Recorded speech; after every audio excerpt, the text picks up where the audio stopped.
Estamos iniciando, meus amores, mais uma videoaula e hoje uma videoaula muito especial, não é? Porque hoje é um dia diferente, hoje é o dia dos professores, isso mesmo. Hoje é dia da gente lembrar daquele querido professor, aquele professor que foi muito bom, muito importante. A tia Aline também tem vários professores que ela lembra com muito carinho. Então hoje é um dia muito importante, é um dia de celebrar todas essas pessoas aí importantes que trazem educação, não só para o Brasil, mas para o mundo inteiro. Então, se você tem um tio, uma tia, mamãe, o papai ou alguém que é professor, dê parabéns, não é? Mande uma mensagem falando aí do dia do professor, agradecendo, porque é muito bom esse dia, é um dia muito especial. E a tia Aline também ficou muito feliz, recebi cartinha, lembrancinha, Ana Beatriz Tavares, Giovana, muito obrigada. Um beijo para vocês, adorei as cartinhas, viu? Muitíssimo obrigado aí pelas felicitações do dia do professor. Tia Aline ficou muito feliz. E quem quiser mandar cartinha para a tia Aline ainda está em tempo, pode mandar, tá bom? E agora vamos iniciar aí a nossa aula. Vamos ver aí o que nós temos para hoje. Então, hoje é dia 15 de outubro de 2020, quinta-feira e dia dos professores. Nós vamos ter aí aula de geografia, o livro páginas 80, 81, 82 e 83, o bairro e sua história.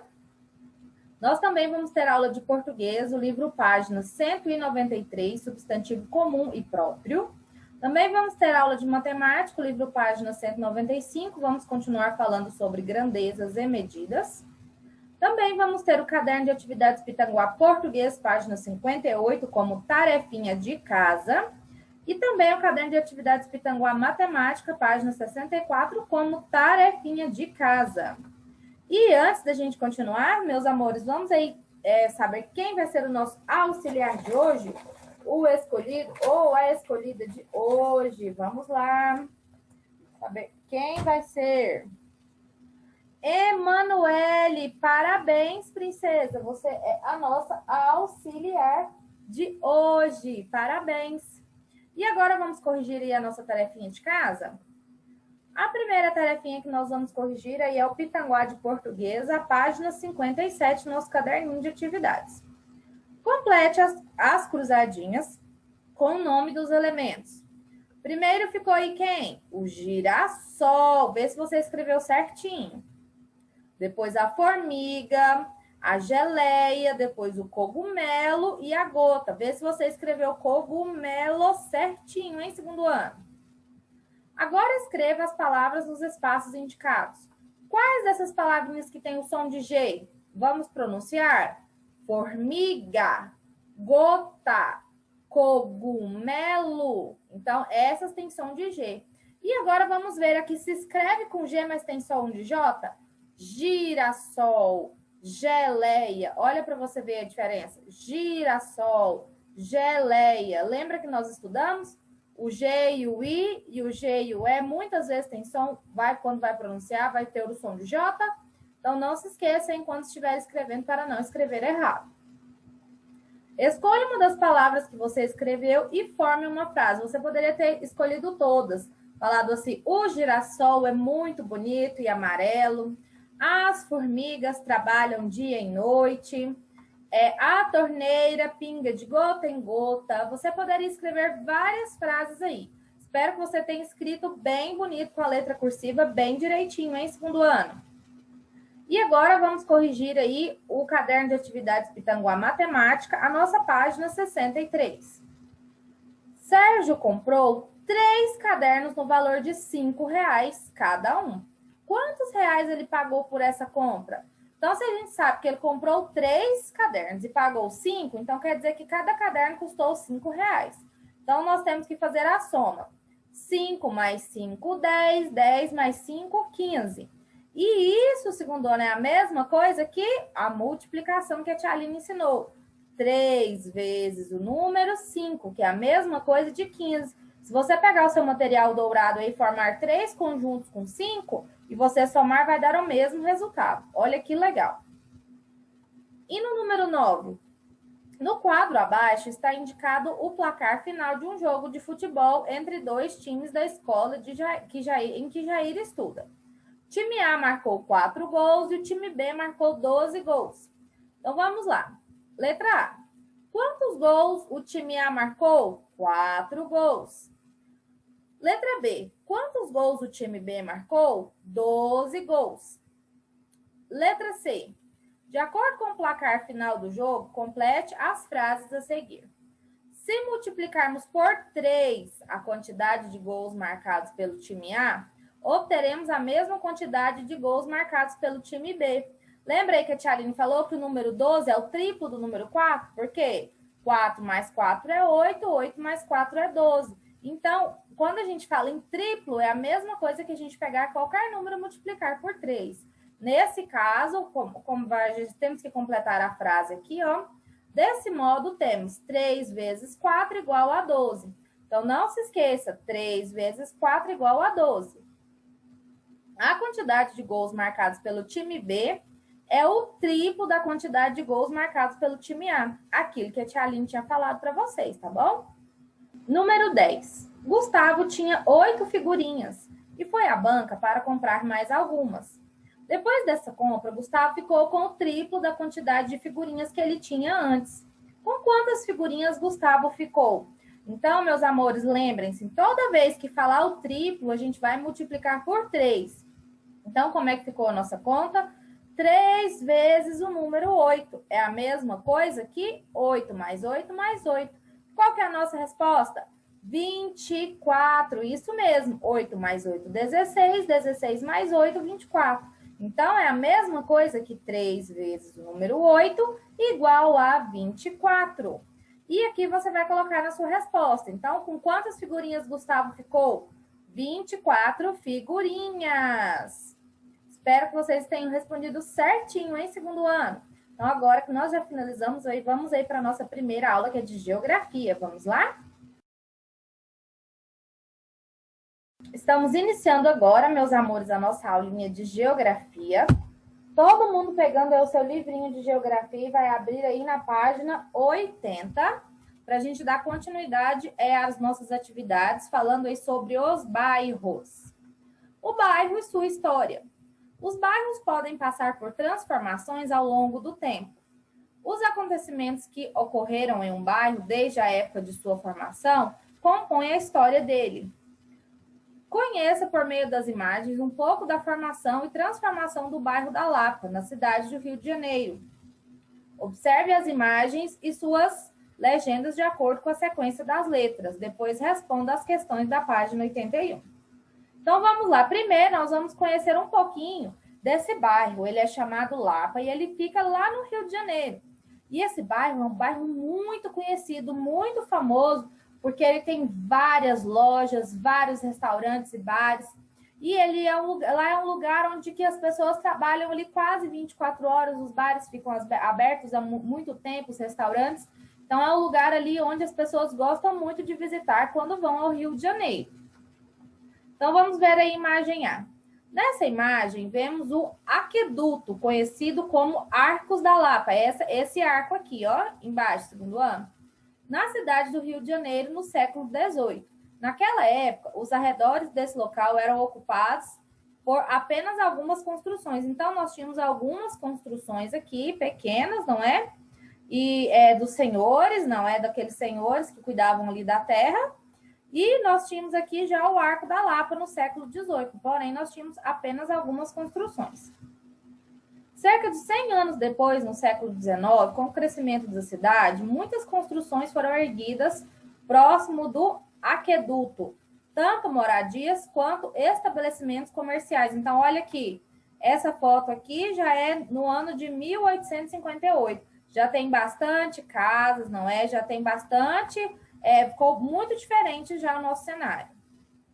E a próxima imagem é vista atual do bairro da Lapa em 2016. Esse é um dos bairros mais conhecidos da cidade, famoso pelo bondinho que percorre os trilhos, instalados no alto do antigo aqueduto. Olha que legal. Então, aqui, segundo ano, nós já vemos vários prédios, as ruas asfaltadas, muitas casas, não é? Então, nós já temos essa diferença bem grande aí. Observe novamente as imagens do bairro da Lapa, na cidade do Rio de Janeiro, e converse com seus colegas sobre as questões a seguir. Vamos ver aí na número 1. Como era o lugar onde se formou o bairro da Lapa, mostrado na imagem A? O lugar era pouco habitado, não é? Segundo ano, tinha poucas pessoas morando, apresentando apenas algumas construções. Olha que interessante. Número 2. Como era o bairro em 2016? O bairro já está formado por muitas construções, prédios, a gente já vê as ruas asfaltadas, bastante movimentação de veículos. Número 3. Identifique o aqueduto em cada uma das imagens e descreva as modificações que ocorreram nas construções ao redor dele e ao longo do tempo. Então, essa número 3 não precisa a gente escrever, nós só vamos falar. Na imagem A, vamos subir aqui para a imagem A. Na imagem A, havia poucas construções e muita vegetação, como árvores e gramado na imagem. Agora, na B, a vegetação diminuiu e foram construídas várias moradias, sobrados e estabelecimentos comerciais. Já na imagem C, podemos observar vários prédios, galpões, ruas largas e uma praça, e também as ruas asfaltadas, não é, segundo ano? Então, ela foi se modificando aí ao longo do tempo. Página 82. As pessoas na história do bairro. As memórias das pessoas ajudam a contar como ocorreu a formação e as transformações mais importantes de um bairro ao longo do tempo. O texto a seguir conta como os moradores foram se instalando e formando um novo bairro. Leia-o. Então, aqui, segundo nós vamos falar sobre aí como que a gente faz as moradias nos bairros. Às vezes tem pessoas que moram no bairro há 40 anos. Por exemplo, os pais da Tia Aline já moram ali no bairro onde eles estão, no Jundiaí, há 40 anos. Então, eles viram muitas coisas modificarem. Ruas que não eram asfaltadas serem asfaltadas, construções de prédios, não é às vezes derrubar casas, construir prédios, construção de lojas, postos de gasolina, supermercado. Então, tudo isso a gente vai vendo as transformações do bairro ao longo do tempo. Os anos foram passando e chegou mais gente para morar no morro. Vinham de Guarenas, Cupira, Cumana e dos Andes. Chegou muita gente vinda de perto e de longe.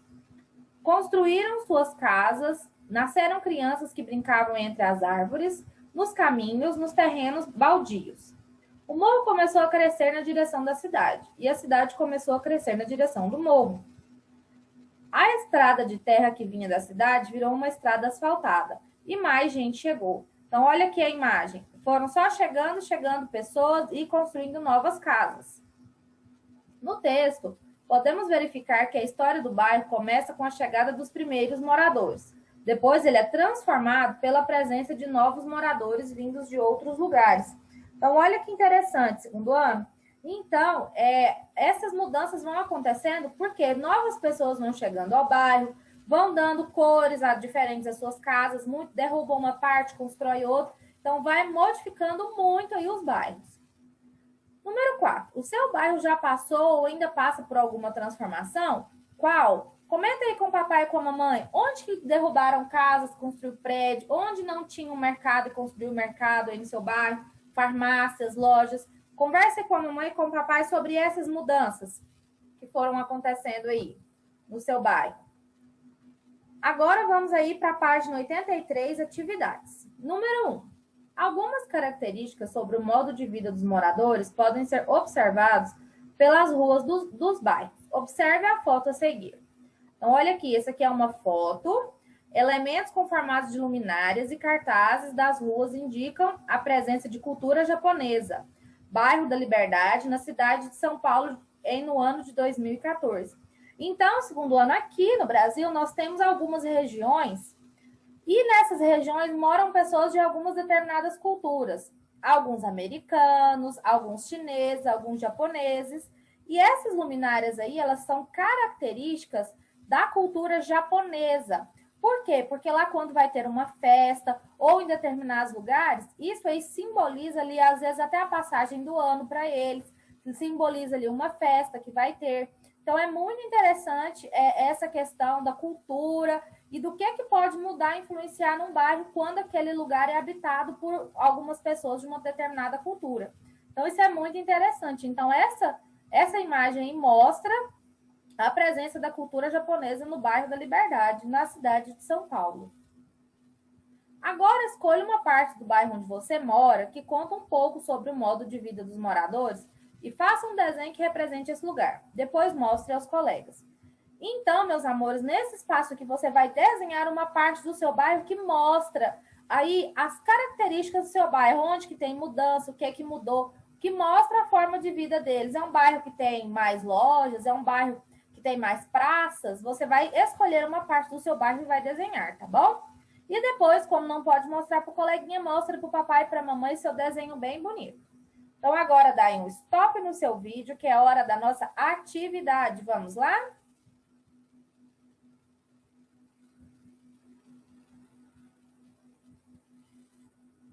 Voltando agora, meus amores, espero que vocês tenham gostado da nossa atividade. Nós ainda vamos fazer muito mais atividades falando sobre os bairros. E espero que vocês tenham feito o desenho direitinho, não tem como a tia Aline conferir, porém, confio em vocês para ficar um desenho bem bonito e bem colorido, hein, segundo ano, pintando bem direitinho esses desenhos de vocês. E agora que nós já finalizamos, vamos aí para a próxima aula? Estamos iniciando agora, meus amores, a nossa aulinha de português. Todo mundo pegando o seu livrinho de português e vai abrir na página 193 para nós continuarmos falando sobre os substantivos. Então, vamos lá, número 3. Leia o trecho de uma notícia a seguir. Uma gata adotou 9 filhotes de coelho depois que a mãe deles morreu no bairro Jardim Umuarama, em Cuiabá. A gata, que se chama Preciosa, tem 4 meses e os coelhinhos cerca de 40 dias. Ela deita perto deles com a intenção de cuidar mesmo, disse a estudante de Educação Física, Anne Caroline da Costa, de 24 anos, dona dos animais. Então, olha que interessante aí, segundo ano, nosso texto, falando aí sobre uma gatinha que adotou os coelhinhos para cuidar. Ela viu que os coelhinhos estavam sem mãe e adotou eles para cuidar, mesmo não sendo da mesma espécie. E essa gatinha se chama Preciosa. Olha que legal, muito interessante o nosso texto. Letra A. Escreva abaixo os substantivos empregados nesse texto para nomear uma pessoa. Aí aqui vocês vão colocar aqui o nome de uma pessoa, substantivo próprio, vocês vão escrever. O nome de um lugar, como que chama? É a rua, é o bairro, é a cidade? Como que chama? Você vai escrever. E depois, para nomear a gata, você também vai escrever, porque também vai ser um substantivo próprio. Então, os 3 substantivo próprio, lembrando da letra maiúscula em segundo ano. Na letra B, com que tipo de letra inicial esses substantivos foram escritos? Aí você vai colocar, foi escrito com letra maiúscula ou com letra minúscula? Você vai responder. E depois, por que esses nomes foram escritos dessa maneira? Marque com um X nas respostas corretas. Por que nomeiam seres e lugares específicos? Tchaline falou disso na aula de ontem, hein? Você vai marcar um xizinho se estiver correto. Por que foram empregados no início das frases? Você vai marcar um xizinho. Porque são substantivos próprios, você vai marcar um xizinho se estiver correto, tá bom? Então, essa matéria é muito interessante. Não se esqueça, os substantivos próprios iniciam com letra maiúscula, independente do local onde eles estão na frase. Se eles estão no começo, no meio ou no final, se for substantivo próprio, inicia com letra maiúscula, tá bom? Então, agora dá um stop no seu vídeo, que é a hora da nossa atividade. Vamos lá?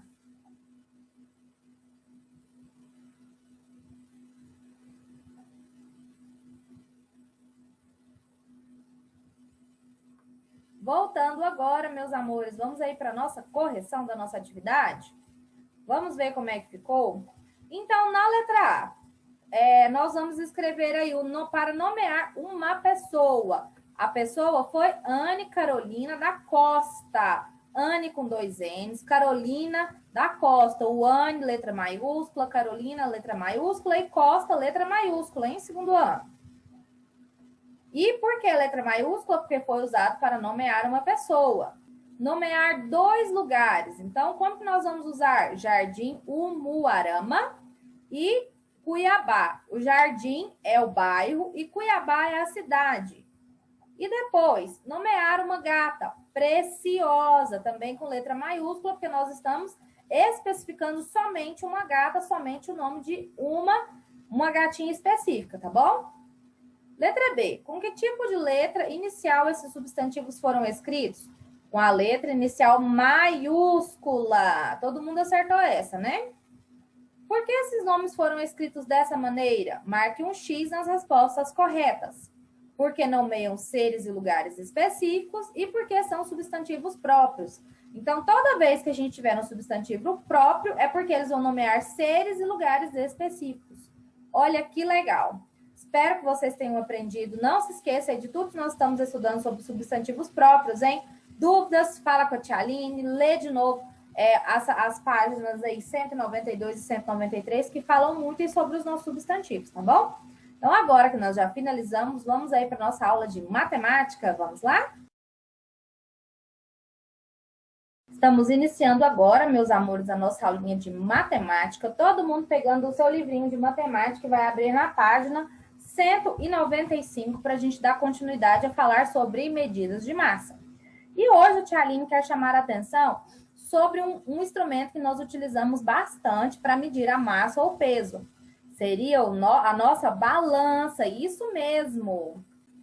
Nós temos vários jeitos e estilos de balanças. E elas são usadas para quê? Para medir a massa de um objeto ou para medir o peso de uma pessoa, não é? Às vezes a gente vai na farmácia e não tem uma balança, a gente só para saber o nosso peso. Então, uma balança ela é muito útil, principalmente, sabe para quem? Para os cozinheiros, que às vezes tem que pesar os alimentos para fazer uma receita direitinho, não é? Então, a balança é muito importante para casa de animais que vende ração, que vai vender por quilo. Então, assim, a balança ela é um instrumento muito útil. E pensando nisso, a tia Aline trouxe um videozinho para falar justamente sobre isso, mostrando aí as diferenças das balanças. Vai ser bem legal. Vamos lá?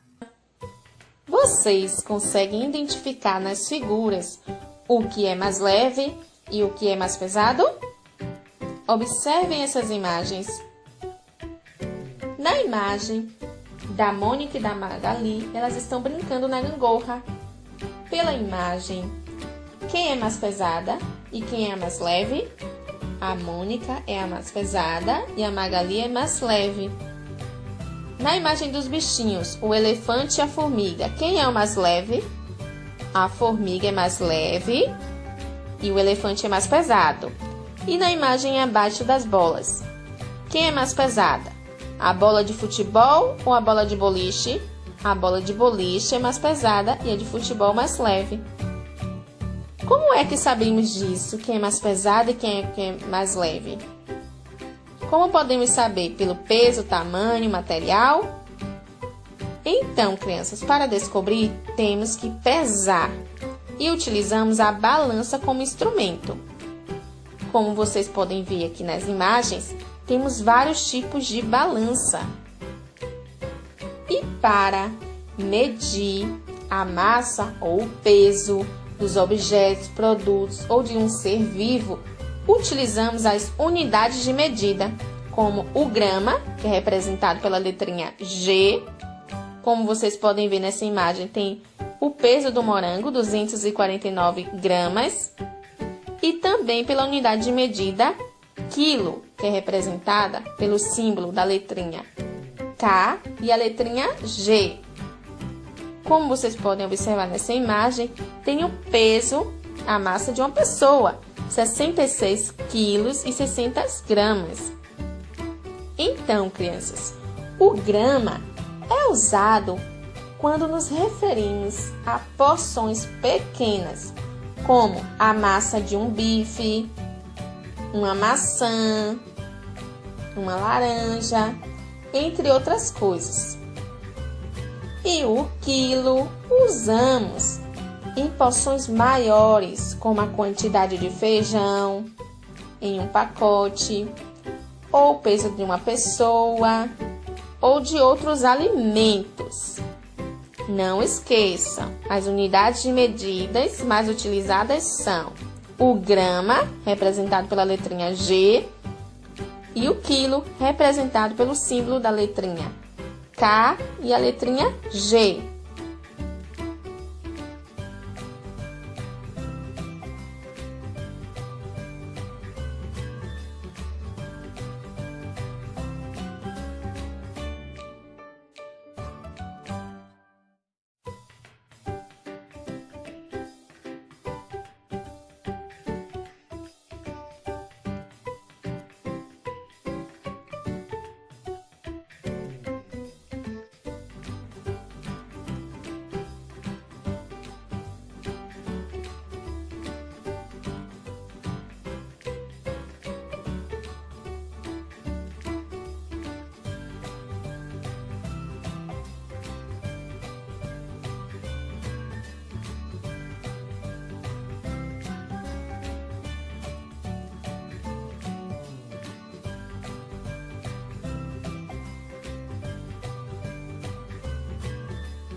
Viram aí, segundo ano, que interessante?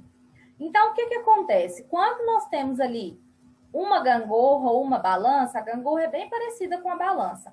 Quando nós temos dois pesos, vamos supor lá o elefante e a formiga.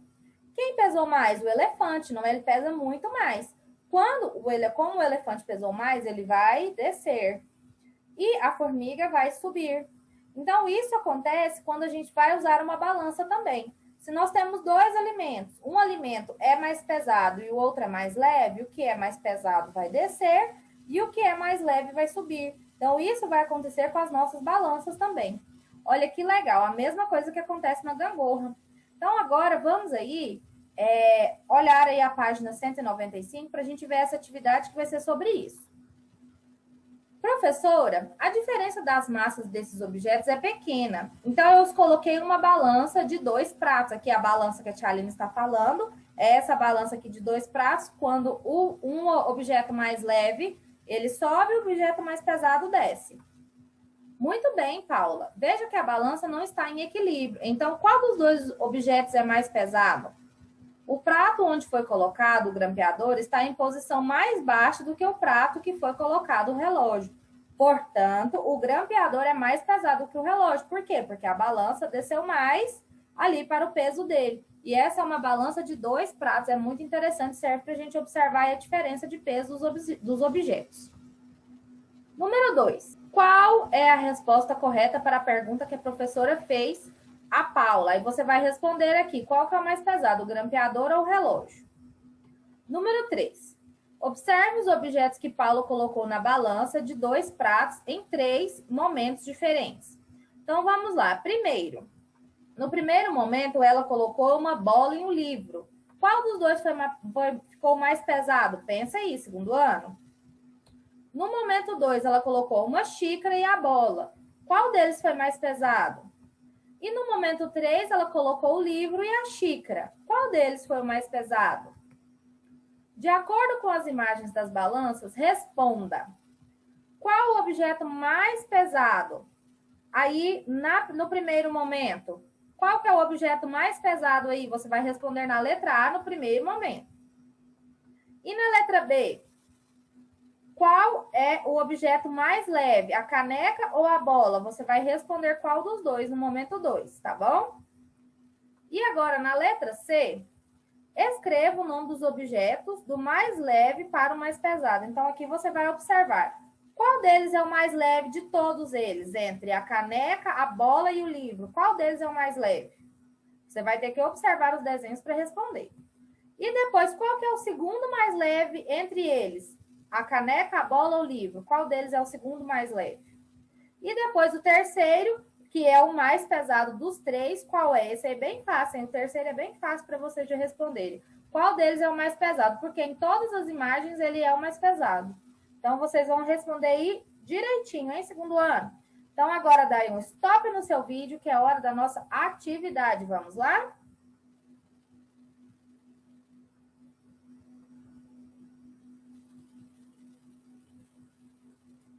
Voltando agora, meus amores, vamos aí para a nossa correção? Vamos ver como que ficou? Então, vamos lá. No número 2, qual foi a resposta correta para a pergunta que a professora de Paula fez? Grampeador. Entre o relógio e o grampeador, qual era o mais pesado? Grampeador. E no número 3, aí na letra A? Qual objeto é o mais pesado? É o livro, não é? De todos eles, tá vendo? Que o livro sempre aqui aparece mais pesado. E no momento 1. E no momento 2, qual objeto é o mais leve? A caneca, não é? Olha aqui, a caneca aparece mais leve aqui. E depois, na letra C, escreva o nome dos objetos do mais leve para o mais pesado. O mais leve foi a caneca. Por quê? Olha aqui. Entre a bola e a caneca é mais leve. Entre o livro e a caneca é o mais leve. Então, ela é a primeira. Depois é a bola. Por quê? Porque entre o livro e a bola é a mais leve. Então, o segundo mais leve é a bola. E depois, o mais pesado, que aparece aí, mais pesado em todas as imagens, é o livro. Porque ele é mais pesado que a caneca e ele é mais pesado que a bola. Olha que legal. Então, a resposta ficou... caneca, bola e livro. Muito legal, não é, segundo ano? Espero que vocês tenham respondido direitinho. Dúvidas, falem com a tia Aline, tá bom? Mas essa é uma matéria muito boa, acho que vocês vão gostar bastante, hein? E agora, para a gente dar sequência, vamos aí ver o que nós vamos ter como tarefinha de casa no nosso Pitanguá. De português é o primeiro e vai ser a página 58. Complete o nome dos elementos com a letra final. Olha que interessante. Aqui, tia Aline vai dar um exemplo. Ó, o canguru. Aí aqui você vai completar com a letra final que falta. Depois é patinete, cavalo, biquíni, troféu, abacaxi, bambu, morango, alfinete, alface, sapato e coati. Você vai completar todos eles com as letras finais que estão faltando em segundo ano, bem direitinho, com a letra bem bonita. E depois vai ser o caderno Pitanguá de Matemática, a página 64, aí nós vamos falar sobre divisão. Vamos lá. Luísa comprou 8 metros de fita para enfeitar alguns vestidos. Ela vai usar 2 metros de fita em cada vestido. Quantos vestidos Luísa poderá enfeitar com a fita que comprou? Então, olha lá, se nós temos 8 metros e esses 8 metros vão ser divididos para vários vestidos, só que nós não sabemos quantos vestidos nós vai dar, não é? Nós precisamos descobrir essa resposta. Nós vamos fazer o quê, segundo ano? Dividir 8 por 2, para saber quantos vestidos vai dar. Então, você vai fazer a divisão. 8 dividido por 2. Você pode usar o seu material dourado, separar aí 8 cubinhos do seu material dourado. Você vai separar 8. Aí depois você vai dividir aí direitinho, 8 dividido para 2, como se fossem 2 conjuntos, tá bom? E agora aqui no número 2, contorne os cubos dividindo-os em 3 grupos com a mesma quantidade. Então, aqui, segundo ano, nós temos 1, 2, 3, 4, 5, 6, 7, 8, 9, 10, 11, 12, 13, 14, 15, 16, 17, 18. Então, nós temos 18 cubinhos de material dourado. E aqui nós vamos dividir em 3 partes iguais. Então, você vai falando aqui, ó. Você pode separar uma parte aqui, outra parte tem que ficar dividida em partes iguais, tá bom? E depois você vai completar o cálculo. 18 dividido por 3. Por quê? Porque nós temos 18 pecinhas dividido para 3 conjuntos, tá bom? Então, você vai separar 18 dividido por 3. E depois nós vamos colocar aqui, aí você vai colocar a resposta. Depois do número 13. Ligue cada quadro à resposta correspondente. Pensei em um número cujo dobro é 18. Em que número eu pensei? Então, vocês têm que ir na tabuada, não é? Segundo ano, olhar aí. Qual o número que nós multiplicamos por 2 que vai dar 18? Tem que lembrar aí, 2 o dobro, sempre a tabuada do 2. Qual número multiplicado por 2 vai dar 18? Aí você vai ligar aqui. O número em que pensei é a metade de 20. Qual é esse número? Então, nós temos que pensar aí. Qual que é a metade de 20? Aí você pode separar 20 pecinhas de material dourado e dividir em 2. Por quê? Porque quando a gente pede a metade, é a mesma coisa que nós estamos pedindo para dividir em 2 vezes. Então, qual é o número que é a metade de 20? Você vai pegar 20 dividido por 2 e você vai saber a resposta.